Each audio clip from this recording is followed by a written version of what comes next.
Muy buenas a todos, bienvenidos a un nuevo episodio del podcast de Fútbol Base 10. En esta ocasión contamos con un invitado que se llama Nacho Dorado. Buenas Nacho, ¿qué tal? ¿Cómo estás? Buenas, ¿qué tal? ¿Cómo estás, Tony?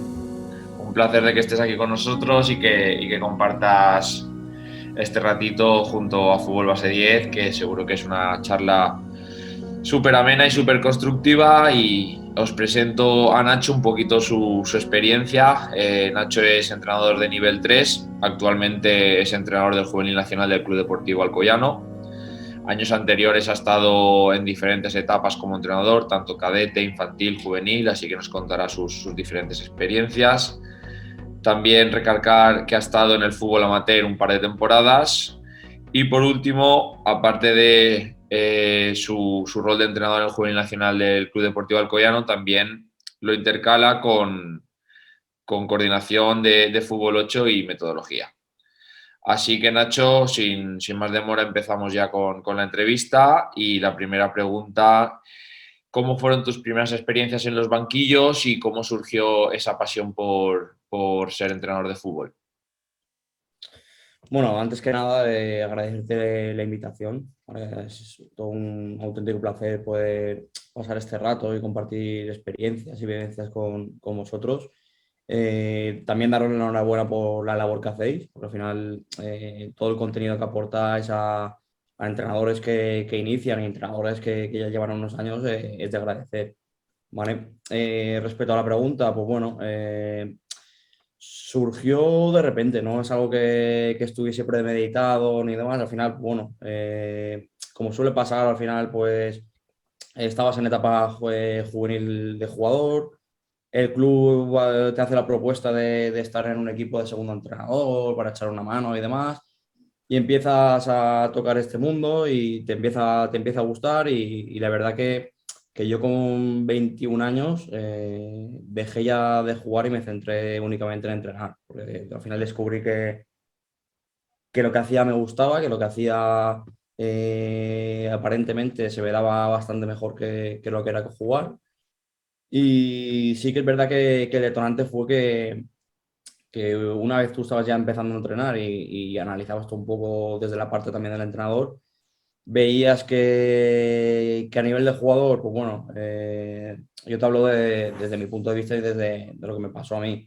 Yo veía que había mucho jugador con mucho talento y con muchas virtudes técnicas que igual yo no podía tener, pero que esa toma de decisión que tenían no estaba acorde al talento que tenían. Entonces a mí me pasaba una situación un poco contraria. Yo, la decisión que pasaba por mi cabeza muchas veces era acertada como jugador. Lo que pasa que a la hora de ejecutarla es donde yo encontraba la dificultad. Entonces fue cuando me di cuenta de que igual tirar por la rama de entrenador y poder ayudar a esos jóvenes que sí que tienen ese talento, que sí tienen esas virtudes técnicas, pero le faltaba esa toma de decisión, la verdad que fue el detonante. Y después de tantos años uno se da cuenta de que tomó la decisión acertada. Es muy interesante porque a muchos nos pasa. A mí me ha pasado algo similar a ti, que juegas durante muchos años a fútbol, tienes muchas experiencias, unas positivas, otras negativas, pero cuando terminas y empiezas a tocar ese mundo de ser entrenador, de poder ayudar a los chavales y poder anticiparte, entre comillas, aunque no siempre es bueno porque tienen ellos que fallar y a partir de ahí experimentar, pero intentar guiarles y que a lo mejor no sufran, por decirlo de alguna manera, por calificarlo así, las cosas que has sufrido tú, y sobre todo ayudarles de abrirles todo lo que puedas el abanico y por ellos mismos que intenten pues encontrar esa a lo mejor toma de decisiones, entender esa lógica del juego y demás. Y a través de la experiencia de alguien que a lo mejor ha pasado durante muchos años por ahí, el poder ayudarles es súper importante. La verdad que sí. Genial, Nacho. Vale, como hemos comentado, has pasado por muchas etapas diferentes, habrás pasado por fútbol 8, has estado por infantiles, cadetes, juveniles, incluso en fútbol amateur. Cuéntanos un poquito qué diferencias has encontrado así a más grandes rasgos entre las diferentes etapas y qué similitudes pueden existir ahí. Vale, a ver, yo sí que es verdad que soy un caso especial en el sentido por ejemplo, yo el fútbol 8 no lo he tocado nunca. Yo, lo que te comentaba, yo empecé de segundo entrenador en un cadete con 17 años y el año siguiente fui el mismo, ya pasé a ser entrenador de un cadete. Bueno, al final, pues bueno, tienes esa suerte de empezar como entrenador con un cadete sin pasar por la etapa de fútbol 8 y demás. Y esa etapa no la tuve. Al final también yo considero que esa etapa es necesaria. Al final, pues empezar en un cadete, creo que fue primera regional de aquel entonces que la preferente de hoy en día. Entonces, empezar con un equipo cadete con 18 años que además yo no tenía experiencia. Al final, con el tiempo uno se da cuenta de los errores que comete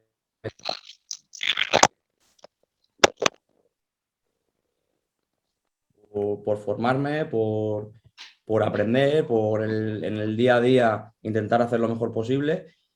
Con el tiempo lo que te comentaba, al final te das cuenta de que cometes muchos errores, de que cosas que hacías ahora es impensable que las hicieses, pero bueno, eso al final forma parte de la formación de todos. Igual que estamos comentando que los jugadores al final tienen que descubrir y ser guiados por los errores que van cometiendo, pues como entrenador nos pasa lo mismo. ¿Vale? Entonces, yo empecé en etapa cadete, luego pasé de etapa juvenil, luego pasé a etapa amateur y luego fue cuando di el paso al Alcoyano y volví a llevar infantiles. Al poco tiempo empecé a llevar otra vez juvenil y el paso yo siempre lo he tenido por fútbol 11. Las principales diferencias, pues yo donde sí que he notado mucha diferencia es al final cuando estás trabajando con un amateur o estás trabajando con fútbol base. Al final, a nivel metodológico, la diferencia es sobre todo de categorías lo que al final se va a notar. Porque, por ejemplo, en un amateur, pues bueno, en el fútbol base sí que a nivel de metodológico, pues sí que el descubrimiento guiado es lo que más predomina, pero en un amateur que llevan 12 horas trabajando en la fábrica, que llegan a entrenar a las 9 de la noche, pues igual no es la metodología adecuada. Igual con un poco de trabajo, un poco de paciencia y con tiempo, pues sí que se puede llegar a aplicar. Pero sobre todo lo que yo noté es que con esa gente, a mí se me dio el caso. Yo empecé con una metodología muy similar a lo que venía acostumbrado y veía que no me hacía con el grupo, que los resultados no llegaban y fue cuando abrimos los ojos y dijimos, hostia, es que no estamos trabajando en la misma categoría, no estamos trabajando en el mismo contexto. Y fue cuando variamos un poquito la metodología, fuimos fue una metodología un poco más dictatorial, un poco más autoritaria y ahí notamos el cambio. Ahí pues la gente quería todo mascadito, quería que se lo dijeses todo, qué es lo que tenía que hacer, qué es lo que no tenía que hacer y a partir de ahí se notó el cambio. Y ya te digo, estuvimos a punto de ascender a preferente, nos quedamos, nada, fue el año de la pandemia y si la pandemia llega a pasar un par de semanas antes, pues estaríamos en preferente.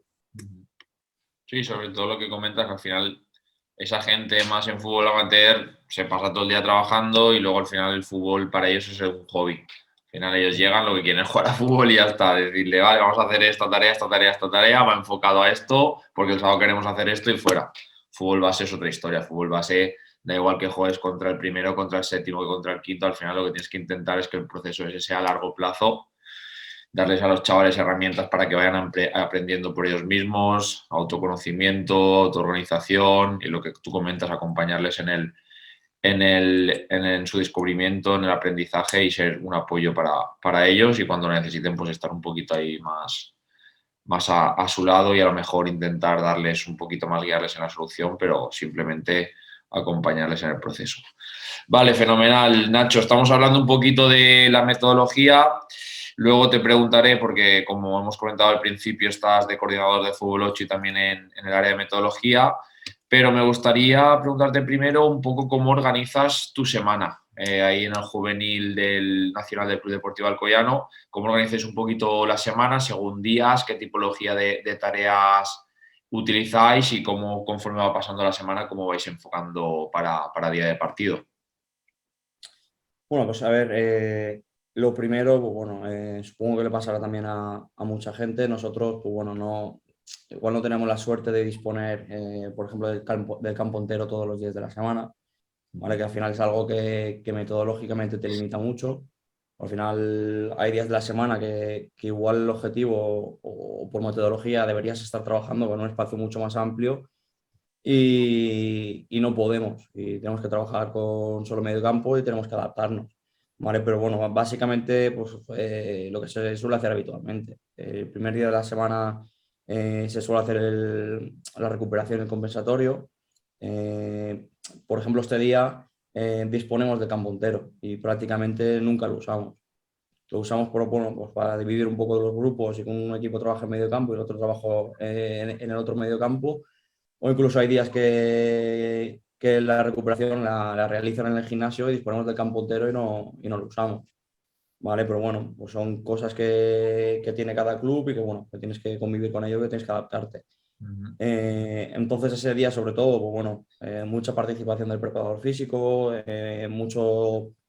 muchas tareas de fútbol reducido con los jugadores que están haciendo compensatorio.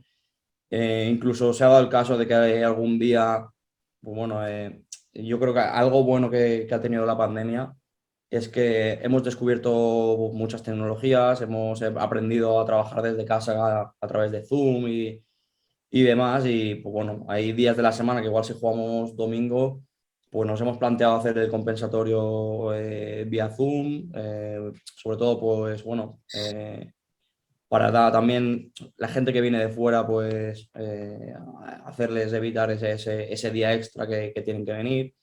Y lo hemos hecho a través de la plataforma Zoom.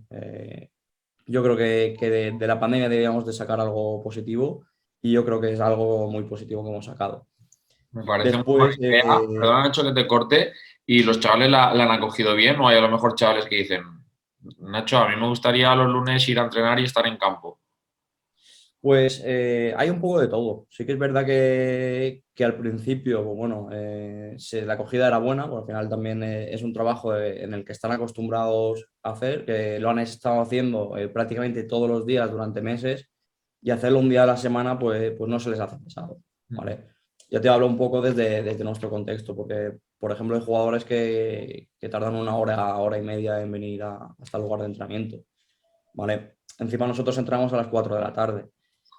Se irán Entonces hay días que directos de por clase. estudios, claro, Claro. hay días que por estudios y demás, pues lo podemos llegar a entender pues bueno, tenemos la alternativa esta que la verdad que va muy bien, va muy bien. Qué Y bueno. luego lo que te comentaba, resto de la semana, pues por ejemplo, martes ya disponemos también de campo entero, pues sí que hacemos tareas con un espacio un poquito más amplio. Nosotros dividimos la semana, descansamos miércoles, entonces dividimos un poco lunes, martes, jueves, viernes en trabajar el lunes, martes, las cosas que hayamos podido corregir, hayamos podido fallar en el partido anterior, tratamos de corregir y luego jueves, viernes empezamos a centrarnos ya en el partido siguiente. ¿Vale? Lunes, depende de lo que te comentaba, si entrenamos en campo o no, pues lunes, martes hacemos sesión de vídeo del partido anterior y ya jueves hacemos sesión de vídeo del próximo partido. Y ese tipo de semana, que la verdad es que pocas veces lo he visto yo, se lleva bien. Es decir, que los chavales, por ejemplo, jueguen domingo, lunes, martes entrenen, luego miércoles descansen, esos a lo mejor 3 días seguidos y tal, a ellos los ves bien en cuanto físicamente, mentalmente, despejados y demás, Al o es final, un pues, bueno, al poco. final también es trabajo un poco del preparador físico de adaptar cargas y demás. Eh, Al final lo que también hablamos con los jugadores es pues, bueno, que la situación se da así porque solo disponemos de un campo para todo el club y tenemos que adaptarnos a lo que hay. Y cada temporada el horario es de una forma, dispones de más campo, de menos campo. También nosotros venimos de un contexto de donde el juvenil nacional entrenaba 3 días. Hemos considerado oportuno entrenar 4 días y tampoco hemos podido elegir el día que queríamos para poder entrenar. Bueno, entonces, pues bueno, nosotros queríamos esto, la solución era esta, pues nos ha tocado adaptarnos a nosotros y ya está. También es verdad que el tema de jugar domingo no siempre se juega domingo, es muy, muy puntual y muy esporádico. Ujú.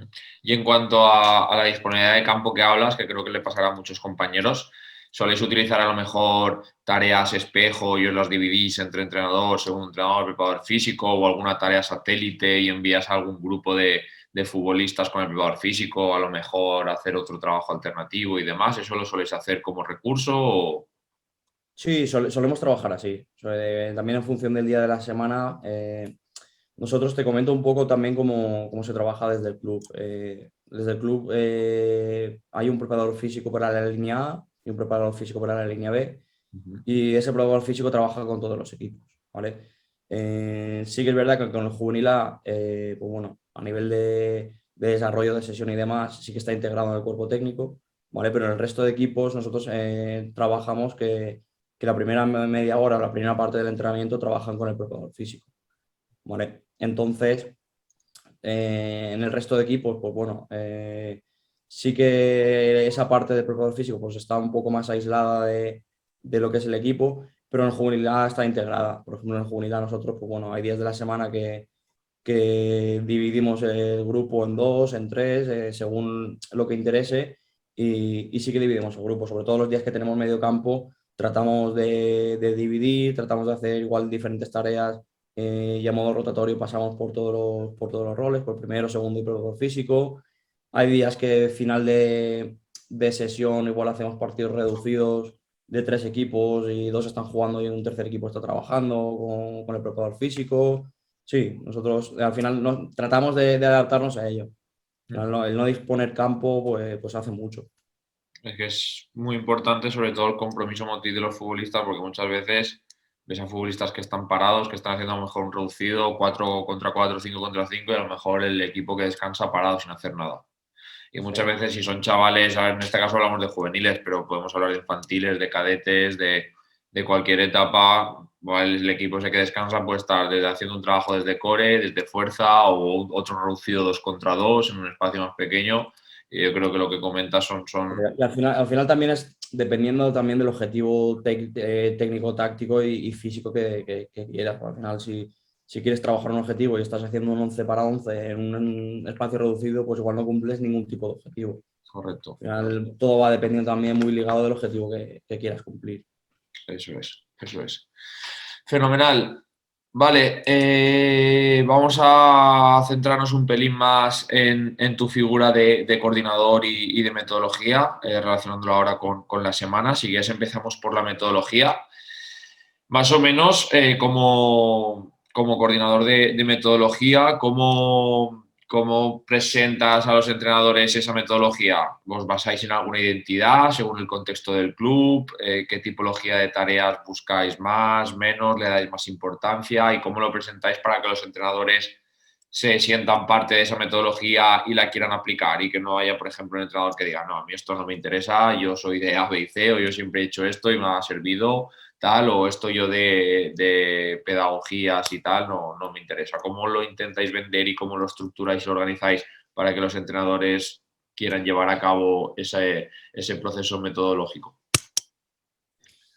Pues a ver, sí que es verdad que la metodología de Fútbol 8, hasta el momento que se llegué un poco y apareció esa figura, no existía nada en el club. Entonces, prácticamente todo lo que hubiese nuevo era algo para sumar, ¿vale? Entonces, desde ese punto, todos los entrenadores lo vieron positivo porque al final, pues bueno, era mejor para ellos para formarse, era mejor para los jugadores y un poco analizamos el contexto en el que nos encontrábamos, ¿vale? Sí que yo venía de entrenar en fútbol 11, ¿vale? Prácticamente en todas las etapas y un poco todos los problemas que a nivel metodológico que yo me podía encontrar en fútbol 11 son las carencias que encontramos en fútbol 8, ¿vale? Por ejemplo, me refiero, nosotros nos llegaban jugadores en la etapa de fútbol 11 que a nivel técnico, por ejemplo, había muchas acciones que no dominaban. Por ejemplo, había jugadores que siempre recibían mal perfilados, ¿vale?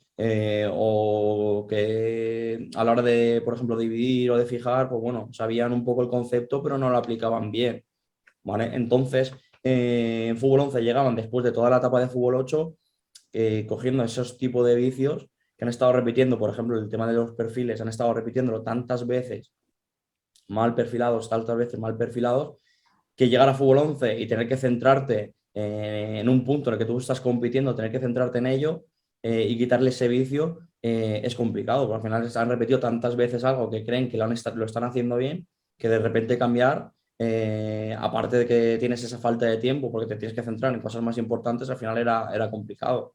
Eso fue uno de los puntos en los que nos centramos en la metodología de fútbol 8. Y luego otra, pues bueno, desde el club, desde hace cuatro temporadas más o menos, se está apostando bastante por la cantera.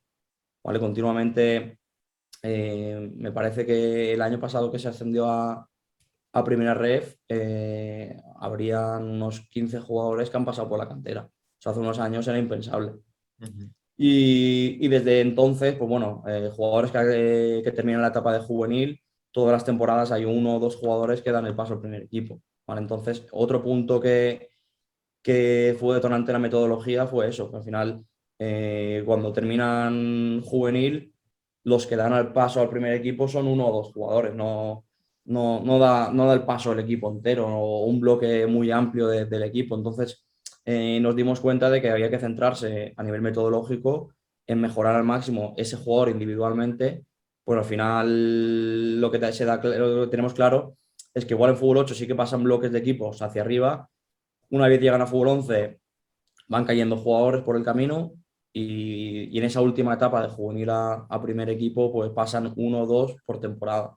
Entonces, un poco la idea es, a nivel metodológico, mejorar al máximo a nivel micro esos jugadores para el momento que den el salto, pues esos problemas que nos encontrábamos nosotros en la etapa de fútbol 11 cuando den el paso al primer equipo, pues que esos problemas no existan.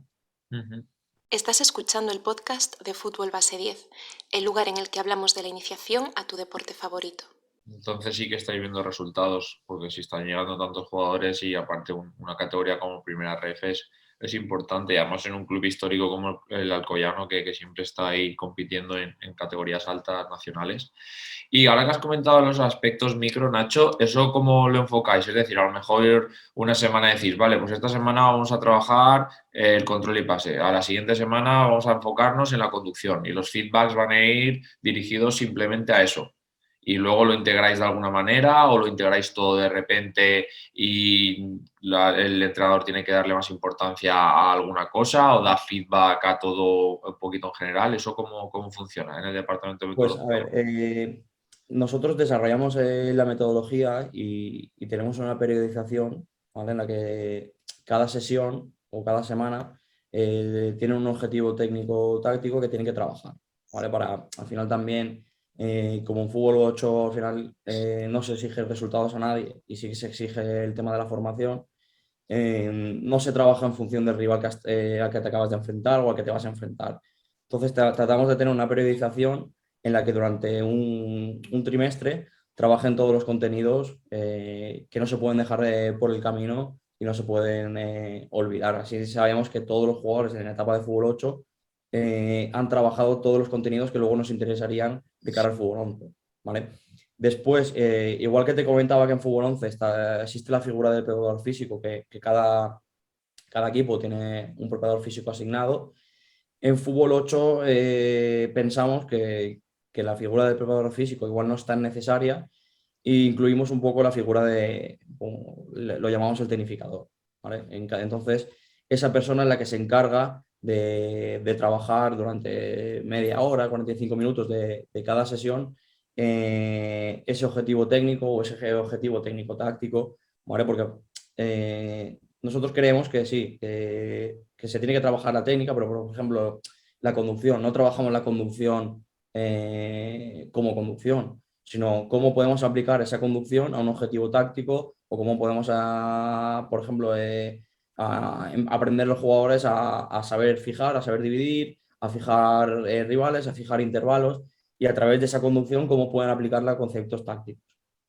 Entonces, un poco esa persona es la que se encarga un poco de trabajar todos esos conceptos y tenerlos todos trabajados. ¿Vale? Después también tenemos, cada trimestre se hace una evaluación de cada jugador, ¿vale? Donde tiene dos partes. evalúa el entrenador todos esos conceptos que ha trabajado, si sigue en proceso de desarrollarlos o los tiene adquiridos ya. Y después el propio jugador también se hace autovaloración, ¿vale? Yo creo que esto es un punto muy importante, hacer partícipe al jugador de su formación y que él sea consciente de esos objetivos que ha trabajado, si los cree que los ha cumplido o no los ha cumplido.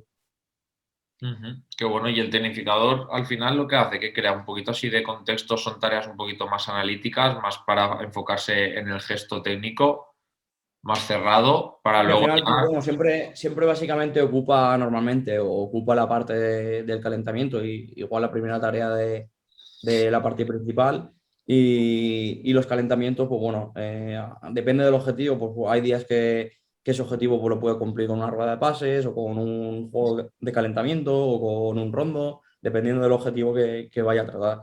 Hay días que igual la tarea sí que es un poquito más analítica y después la primera tarea de la partida principal se intenta generar un contexto donde ese objetivo se pueda dar en una situación mucho más globalizada y pueda desarrollarla y darse cuenta y emplearla. Al final lo que ha estado en el calentamiento trabajando que pueda desarrollar una situación un poquito más real. Eso es muy bueno, sobre todo lo que comentas de juegos y tal, siempre que los chicos puedan empezar ahí para calentar, para activarse jugando y si tiene algún componente técnico que tenga transferencia para luego la parte principal del entrenamiento, pues fenomenal. Muy bien, Nacho, genial. Seguimos y te voy a preguntar ahora un poquito por tu rol de coordinador de Fútbol 8, que sabemos al final que mucha gente le gusta ser entrenador, le gusta estar en el banquillo, pero muchas veces tienen ofertas o optan por tirar por otros caminos, que al final el fútbol oferta muchos caminos por donde ir y estar ligado a él. Entonces, que nos cuentes un poquito ese rol, esa faceta de coordinador, si es mucho más alejada del campo, es mucho más despacho, o te permite estar a pie de campo con los entrenadores y a partir de ahí tratar con ellos. ¿Cómo es tu día a día como coordinador? Bueno, al final podríamos decir que lo dividimos en dos partes. Al final, pues bueno, también el contexto que tenemos nosotros, por ejemplo, el trabajo de oficinas, pues solo tenemos una persona que se encarga del trabajo de oficinas. Entonces, muchas veces toca arrimar el hombro y hacer ese trabajo que igual en otros clubes o en otros contextos, pues la figura del coordinador esas tareas no las cumple. Entonces, por las mañanas sí que nos toca bastante trabajo de oficinas y luego por las tardes pues toca estar a pie de campo, un poco pues supervisando todo el tema de metodología, también en mi caso, estando con los entrenadores para poder también tener feedback y hacer feedback con ellos de cómo ha ido la sesión, de cómo no ha ido la sesión, de si tienen algún problema y necesitan ayuda para poder solucionarlo. Un poco todo esto es las funciones que igual podemos tener. Nosotros trabajamos con Google Drive, ¿vale? Entonces, sobre todo mañanas, mediodías, supervisamos un poco todo el tema de sesiones de entrenamiento que han desarrollado cada entrenador. Entonces, pues bueno, para ver si metodológicamente se está cumpliendo con todo lo que queremos y a nivel de estructura de sesión se está cumpliendo con cómo queremos trabajar. Y luego lo que te comentaba por las tardes, pues bueno, mucho feedback con ellos, que sepan que estás ahí supervisándolos y ofreciéndoles ayuda para lo que necesiten. Y luego, pues bueno, como todos los coordinadores, pues trabajo con padres, problemas que puedan haber dentro del club y demás, pues bueno, hay que convivir con ellos. Es una figura importante, bueno, al final sin ellos, pues sus hijos no podrían estar aquí y también hay que darle importancia y trabajar con ellos. Muy importante sobre todo eso por la parte del entrenador que tenga ahí una persona. Yo siempre lo he dicho y lo intento aplicar día a día y creo que lo hago es rodearte de gente que te mejore, que sea mejor que tú, porque al final si ellos están con el rol de ayudarte, decirte, oye, pues mira, pues Nacho o Nico, esto está bien, pero podríamos hacer así o darle la vuelta a esto, vamos a intentar hacer esto, lo otro, siempre desde una crítica constructiva y que intenten ayudarte y que tú abres un poco tu mente y tal, tener esa persona que te revise el entrenamiento, que te diga, vale, pues vas por un camino, me gusta esta sesión tal, pero piensa en esto porque se podría hacer de una manera o de otra. Darles espacio a la persona para que se equivoque, pero también pincharle con esa reflexión para que la persona diga, ostras, pues tal cual. Y luego estar en campo y ver cómo se desarrolla la sesión y a lo mejor la capacidad adaptativa que tiene el entrenador y demás, creo que es bastante importante, sobre todo para que esos chicos jóvenes, que en la mayoría de clubes en fútbol 8 cada vez hay más chicos jóvenes que empiezan, creo que es muy importante. Y en cuanto a padres que has comentado, Nacho, por curiosidad, ¿tenéis a lo mejor alguna tipo escuela de padres o realizáis algunas charlas periódicas para, no sé, para preguntas de padres o a lo mejor pues evaluaciones en cuanto a padres de ellos mismos, de comportamientos y demás? O... No, la verdad que en ese punto todavía no tenemos nada desarrollado. Sí que se hacen reuniones, durante el año se hacen dos tipos de reuniones. La primera, se hace una reunión general a principio de temporada, pues bueno, explicar un poquito el funcionamiento de lo que será la temporada y demás. Luego lo que te comentaba de los boletines de cada jugador que se entrega a cada padre, para que también sean ellos partícipes y vean en qué está trabajando su hijo, qué no está trabajando, cómo se está desarrollando, cómo le está yendo. Porque también hay un espacio donde se hace algún tipo de observación para que se puede mejorar en algún sentido o algo. Y luego, final de temporada, se hace también una reunión individual con cada padre y cada jugador. ¿Vale? Pero sí que es verdad que a nivel de padres no hay nada estipulado, ni ninguna escuela de padres, como puedo hacer algún club o algo, pero no, en ese punto no tenemos nada. Sí que la verdad que es buena idea. Al final, eh, la imagen que también puedan transmitir ellos del club y la imagen que puedan transmitir y los valores que puedan inculcar a los jugadores en casa, pues es importante también, porque al final, si lo pensamos, los jugadores están con nosotros 3 4 horas, 5 a la semana. El resto de horas al final están con sus padres y también hacerlos partícipes de la formación de su hijo en casa o en otras actividades extraescolares o en todo el tiempo que pasan con ellos, pues es un punto que se podría desarrollar. Sí, al final lo que más les influye, sobre todo a los pequeños, es el ambiente familiar que tienen y que los padres estén concienciados y que sepan cómo van los pequeños y demás es súper importante. Y lo de la evaluación que lo has vuelto a decir me parece súper interesante. Esa evaluación, cuando el niño la rellena, intentáis, supongo que sea lo más objetiva posible y luego la comparte con el entrenador para que le guíe un poquito al futbolista. Sí, al final tiene dos columnas, una que rellena el jugador y otra que rellena el entrenador. Uh-huh. Y se hace un poquito de feedback con el jugador-entrenador, para ver si realmente pues igual el jugador está equivocado o igual también puede darse el caso de que el entrenador esté equivocado, de que el jugador haga dudar al entrenador de si ha cumplido o no ese proceso y al final entre los dos pues llegar a una conclusión para saber si el próximo trimestre, pues bueno, tiene que centrarse un poquito en ese objetivo, tiene que mejorarlo, tiene que seguir trabajándolo o si lo tiene adquirido ya ese concepto. Muy buena herramienta para que ellos reflexionen y vean si van en los entrenamientos cumpliendo objetivos y haciendo lo que le demanda el entrenador. Fenomenal. Vale, Nacho, y para ir cerrando, tienes una dilatada experiencia, has tocado muchas etapas, como hemos comentado ya, muchos contextos. ¿Qué consejos le darías a los chicos que están empezando ahora sus carreras de entrenador, que se están formando con sus niveles y demás, y también a gente más experimentada? ¿Qué pautas, qué experiencias has tenido tú que crees que pueden ser significativas para echarles una mano a ellos en sus futuros banquillos? Pues sobre todo, al final, lo estaba pensando antes cuando estábamos hablando del saber rodearse. Al final, yo creo que esto es importantísimo, el saber rodearse.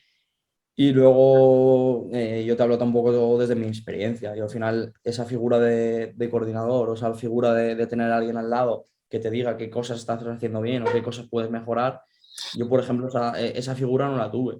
Y muchas veces esa figura, ahora que se tiene, muchas veces no se valora. Y ya te digo, yo ojalá hubiese tenido a alguien que en su día me hubiese dicho esto, cuidado con esto, o esto puedes mejorarlo, o yo haría esto, porque al final yo lo que fue, al final la experiencia fue ensayo-error, probar, pensar que estabas haciendo las cosas bien y con el tiempo darte cuenta de que no estabas haciéndolo tan bien, ¿vale? Y eso de hecho me sigue pasando. Al final, pues bueno, sigo dudando de lo que hago día a día. Al final yo creo que esa duda y ese querer mejorar es lo que te hace mejorar, o te hace cambiar de metodología, o te hace creer en una cosa o no creer en otra cosa. Yo creo que eso es importantísimo. Entonces, esa figura que yo no tuve, yo recomiendo, por ejemplo, usar plataformas como Twitter. Yo al final, pues bueno, esa figura no la tuve y la encontré en Twitter. La encontré a través de seguir a entrenadores que llevan más experiencia o que yo tenía como referentes y a través de, pues bueno, de visionado de tweets, de artículos, de ejercicios, de demás, pues bueno, me fui formando yo solo. Al final también, no solo en eso, al final yo también soy una persona bastante autodidacta y por ejemplo, yo no tengo estudios, pero todo lo que me apasiona o todo lo que me ronda la cabeza trato de formarme. A mí, yo siempre lo he dicho, yo no soy de esas personas que le guste que le impongan qué es lo que tiene que aprender.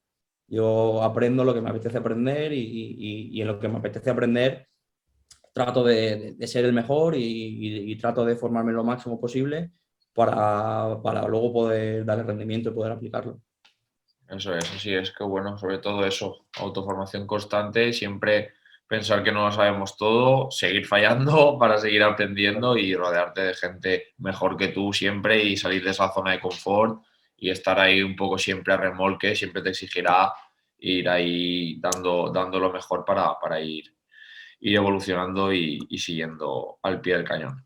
Fenomenal, Nacho. Pues nada, la verdad es que ha sido un verdadero placer, que ha sido una entrevista muy, muy interesante. Hemos tocado diferentes áreas. Yo creo que la gente se puede llevar muchas herramientas para aplicarlas luego en su día a día. Y nada, otra vez agradecerte tu tiempo y tu disposición para estar aquí con nosotros en el podcast. Sobre todo agradeceros a vosotros que hayáis pensado en mí, en que yo pueda aportar contenido a vuestra página, a vuestros oyentes y nada, ya sabéis que es un placer estar con vosotros. Fenomenal, Nacho. Nada, a los oyentes recordados que podéis seguirnos en las redes sociales, tanto en Twitter, Facebook, Instagram, YouTube, que seguimos aquí al pie del cañón con las entrevistas semanales y esperemos que las disfrutéis y si tenéis también alguna inquietud, algún entrenador, formador, coordinador relacionado con el fútbol que creéis que puede ser interesante que lo entrevistemos, no dudéis en ponernos en contacto con nosotros y nada, nos seguimos escuchando. Muchas gracias por estar ahí. Hasta la próxima. Hasta aquí este episodio de Fútbol Base 10. No te olvides de suscribirte al canal si todavía no lo has hecho y darle like si te ha gustado el contenido.